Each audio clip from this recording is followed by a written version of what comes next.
Bonjour à tous, je suis ravie de vous retrouver pour ce nouvel épisode de Waldorado. Alors aujourd'hui, c'est dans la campagne de Namur que je vous emmène. C'est ici, à la ferme de Bossimé, que Ludovic Vanacker a développé tout un écosystème autour de l'alimentation durable. Des restaurants, des espaces de coworking agricole, un service traiteur, le tout avec de nombreuses collaborations locales.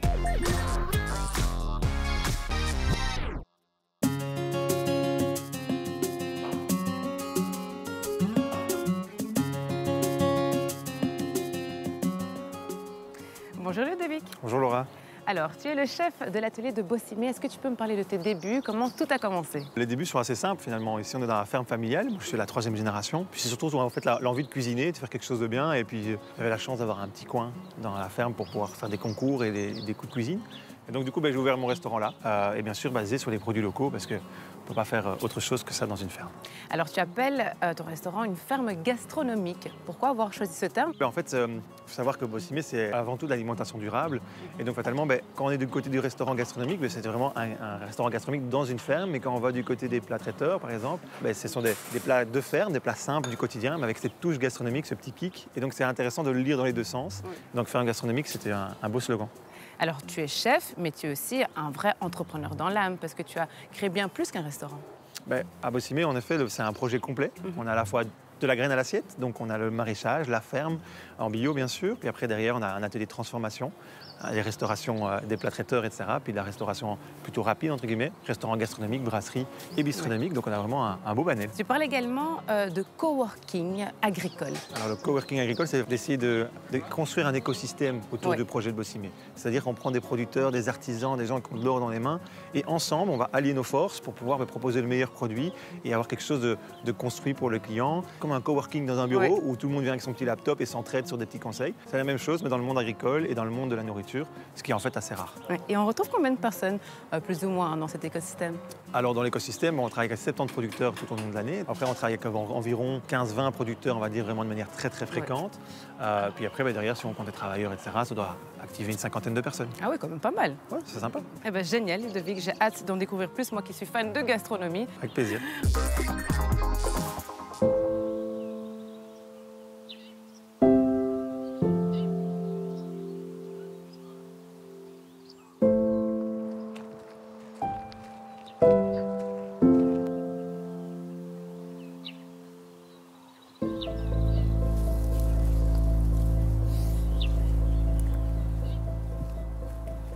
Hello Gatien. Salut, Je viens t'embêter un tout petit peu. Vas-y, je t'écoute. Alors dis-moi, je vois que tu es en train de travailler. On retrouve quels légumes ici?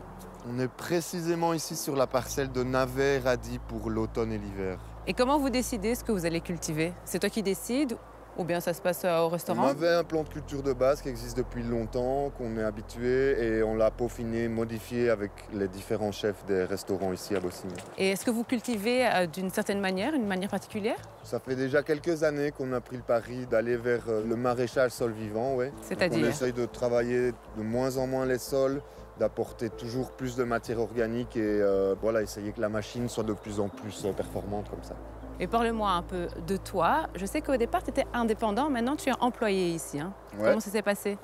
Je suis arrivé ici moi en 2017, seul sur 40 arts. J'ai rencontré Ludovic en pleine problématique de l'accès à la terre. Ludovic lançait son projet de coworking à ce moment-là. Et puis c'est ici sur la saison 2024 qu'on a été engagés, moi et Jérôme à Bossimé. À cause de trop grosses fluctuations dans la vente, nous on était sur un créneau de vente direct. On a connu le Covid et puis l'effondrement des ventes et là c'était plus possible de continuer. Et quels sont les aspects positifs de la coopérative? Pour moi personnellement, ça a été de rester ici sur mon petit coin de terre, ça a été la sécurité de l'emploi et d'un point de vue plus global pour Bossimé, ça a été une bien meilleure collaboration, une fraîcheur à défier toute concurrence et une offre la plus diversifiée possible. Et une fois que les légumes sont prêts, ils vont où?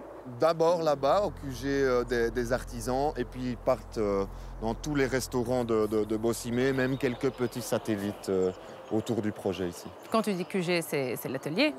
Pour moi, le QG, c'est la cuisine des artisans. Ah voilà. Nickel, super. Merci beaucoup de m'avoir fait découvrir un peu ton univers.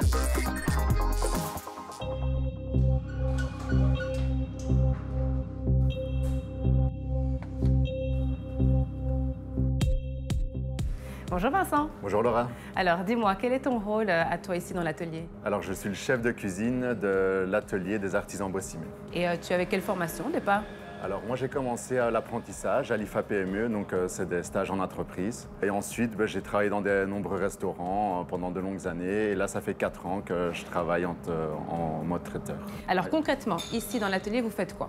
Alors ici dans l'atelier on transforme principalement les légumes qui viennent du jardin de chez Gatien. Tout à fait.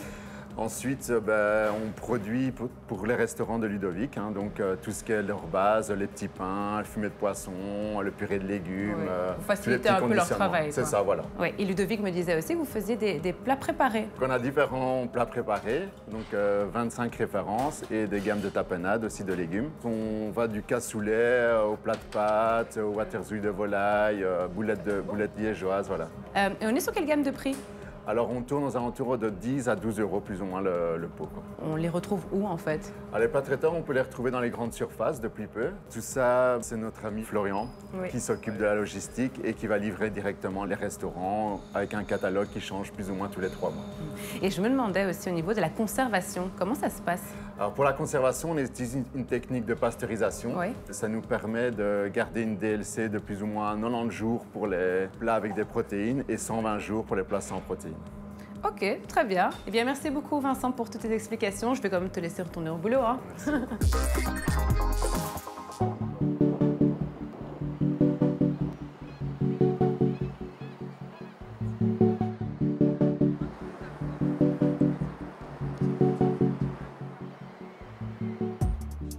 Alors Ludovic, ici, changement de décor. On est dans le cœur de Namur, dans un de tes restaurants et waouh, quel cadre magnifique. Ouais, c'est beau. Hein. On a la Confluence, en fait. C'est vraiment un lieu emblématique pour Namur. C'est vraiment le confluent de la Meuse et de la Sambre. Et ici, a été rénové un bâtiment exceptionnel par la ville. Et on a le plaisir de cuisiner dedans. On est sur quel type de cuisine ici? Alors ici, c'est plutôt de la brasserie, en fait. C'est des produits plus quotidiens, simples. On mange une bonne boulette, un bon vol au vent, un hamburger. L'idée, c'est comment on fait ses courses à Namur. On a envie de se manger un petit truc, prendre un bon moment en famille aussi. Voilà, c'est une bonne occasion de manger. Et bien sûr, toujours avec des produits locaux, de qualité, la même rigueur qu'à Bossimé, mais adapté à la brasserie. Comment est-ce que tu composes ta carte? Comme dans tous les projets, c'est vraiment la nature et le jardin et les producteurs qui nous donnent le go. Donc avec les produits qu'il y a ou qu'il va y avoir dans quelques jours, on imagine une carte et on adapte chaque fois notre cuisine par rapport à ça. Et alors du coup, l'activité de transformation qu'on a pu voir tout à l'heure, elle nous aide aussi à gérer justement ce flux de produits, de légumes. C'est comme ça qu'on construit des cartes. Alors toujours des grands classiques, hein, le vol au vent c'est toute l'année, c'est très bon. Tout le monde aime ça. Et tout le monde aime ça, donc c'est important d'en avoir. Mais après on a plein de choses, l'hamburger change chaque mois à la carte, avec des légumes de différentes saisons. Et je me demandais aussi pour un chef gastronomique comme toi, est-ce que ça n'a pas été trop difficile de t'adapter à une cuisine, à une carte de brasserie? Si, c'est assez compliqué finalement. Enfin, le premier réflexe c'est de vouloir mettre des choses, du vinaigre, des épices, des choses comme on fait au gastronomique, d'avoir une vraie diversité dans l'assiette. Mais finalement, c'est pas vraiment ça que les gens recherchent. Ils recherchent quelque chose de simple, de bon, de qualité. C'est intéressant parce que ça nous a permis de valoriser des produits. Et finalement, dans une viande, par exemple, on va utiliser des beaux morceaux au restaurant gastronomique. Et puis, on avait des morceaux qui sont dits de deuxième catégorie, mais qui sont pas moins bons parce que c'est le même animal. Et on mange une excellente boulette avec ça ou un excellent vol au vent. Et finalement, c'est très gai pour un chef de cuisine de dire on valorise toute une filière finalement grâce à tout ça. Alors je le disais, ici on est dans un cadre magnifique. Comment ça s'est passé pour s'installer justement ici? En fait, c'est un bâtiment qui appartient à la ville. Donc la particularité, c'est qu'il a fallu comprendre aussi le cahier des charges, le souhait de la ville qui voulait faire un lieu assez simple, assez accessible à tous, mais en même temps de grande qualité.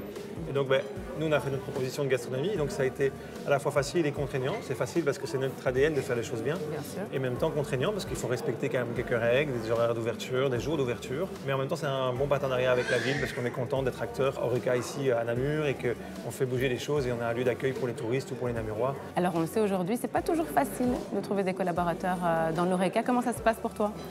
C'est assez compliqué malgré tout. Hein. C'est vrai que, comme je dis souvent en rigolant, c'est que nous on a la chance de les garder longtemps. Donc déjà, on en cherche un peu moins. Malgré tout, comme il y a eu beaucoup de nouveaux projets en quelques années, c'est quand même complexe. On recherche toujours des personnes de grande qualité en termes de formation, en termes de savoir-faire. Mais bon, ça se trouve, ça se forme. Mais c'est encore la complexité à l'heure actuelle la plus dure de trouver des bonnes personnes au bon endroit. Mais voilà, on travaille tous les jours pour ça. Bien sûr. Eh bien, merci beaucoup, Ludovic.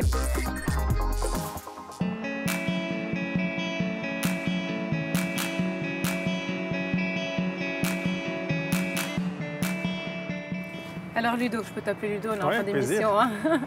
Dans toutes tes activités, on retrouve le mot durabilité. D'où te vient cette passion? C'est hyper important quand on parle de nourriture, de travailler sur une durabilité. Et puis après, la durabilité, c'est aussi le côté social, sociétal. Et c'est important en tant que cuisinier, aussi chef d'entreprise, de faire quelque chose de positif pour la société. Et également aussi, un dernier mot dans la durabilité, c'est l'environnement. Oui. Et du coup, c'est quelque chose qui nous tient à cœur aussi d'être positif et de travailler positivement avec des actions et des solutions pour l'environnement. Mais justement, l'entrepreneur que tu es, je suis sûre qu'il a un petit projet qui se prépare. On a quelques projets qui sont en cours, bien entendu, quelques ouvertures aussi. On travaille sur finalement 2 grands projets. C'est de continuer à développer la ferme, de convertir cette ferme de 100 hectares pour l'alimentation directe du consommateur. C'est-à-dire l'alimentation directe? En fait, on fait pousser des céréales, on en fait de la farine, puis on va faire du pain, mais après il faut arriver à le vendre et on veut aller jusqu'à le proposer, le faire goûter, le faire manger aux gens qu'on connaît, en circuit court uniquement. Un sacré projet. J'en ai pour une vie, je pense. Voilà. Et après, c'est de travailler sur mon métier de cœur, qui est la gastronomie, et de réinventer un moment gastronomique. Et pourquoi pas travailler sur de la street food et d'autres choses, mais ça, il faudra garder encore un peu de secret. Ah, c'est ce que j'allais dire, tu peux nous en dire plus, mais c'est pas grave, ce sera pour la prochaine fois qu'on vient. Si tu avais un message à faire passer aux plus jeunes, ce serait lequel? Finalement, c'est de prendre des actions. Je pense qu'entreprendre, c'est aussi ça, c'est de travailler, c'est de faire des actions au quotidien et de faire changer le monde. Et puis aussi se dire, peut-être qu'il n'y a pas uniquement des choses très fantasques de l'e-commerce, des choses comme ça. Le business physique, l'agriculture, la restauration, plein d'autres choses, plein de métiers du terrain sont aussi des belles entreprises, des beaux projets et qui ont un énorme impact, à la fois pour les personnes qui travaillent, les clients, mais aussi pour l'environnement et pour plein de choses. Donc, entreprenez, simplement. Écoute, Ludo, merci beaucoup. Je t'admire en fait pour ton travail et pour ta passion. Ça fait vraiment plaisir à voir. Et quant à nous, on se retrouve la semaine prochaine pour une nouvelle pépite wallonne.